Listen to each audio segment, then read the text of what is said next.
இதுதான் முள் கத்திரிக்காய்ன்னு சொல்லுவாங்க. இதில் ஏற்கனவே வீடியோ போட்டிருக்கேன். இதோட கட் பண்ணிவிட்டு உள்ள விதையெல்லாம் எடுத்துட்டு லைட்டாக தண்ணி தெளித்து உப்பு போட்டு வேக வச்சு இது மாதிரி வடகம் தயார் பண்ணி வச்சுக்கிறேன். பொரிச்சிட்டு காட்டுறேன் உங்களுக்கு. நான் இந்த சுண்டைக்காய், வத்தலை, பாவக்காய், கத்திரிக்காய், மோர் மிளகாய் இதை பொரிக்கும்போது காட்டுறேன். இது போட்டோன்னே எடுத்துடணும், இல்லைன்னா கருகிடும்.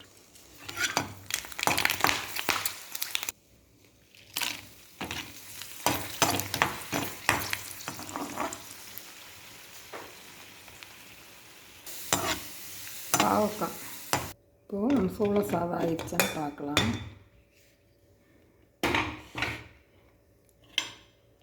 சாதம் நல்லா வெந்துருச்சு. கொஞ்சம் நேரம் வச்சுருந்தோம்னா அப்படியே எடுத்து குழம்புல ஊற்றி தொட்டு சாப்பிட்ற மாதிரி கெட்டியாகிட்டு கொஞ்சம் நேரம் கழித்து பார்க்கலாம். சோள சாப்பாடு பாருங்கள், இதை விட கெட்டியாகணும்னாலும் வெயிட் பண்ணால் கெட்டியாயிடும். நம்ம சோள சாப்பாடு ரெடி. தயிர் வச்சு கலக்கிடலாம். நம்ம சோள சாப்பாடு ரெடி ஆகிடுச்சு. பாருங்கள் எவ்வளோ எம்மையாக இருக்குதுன்னு. இது இந்த கண்டங்கத்திரி வத்தல், இது மோர் மிளகா.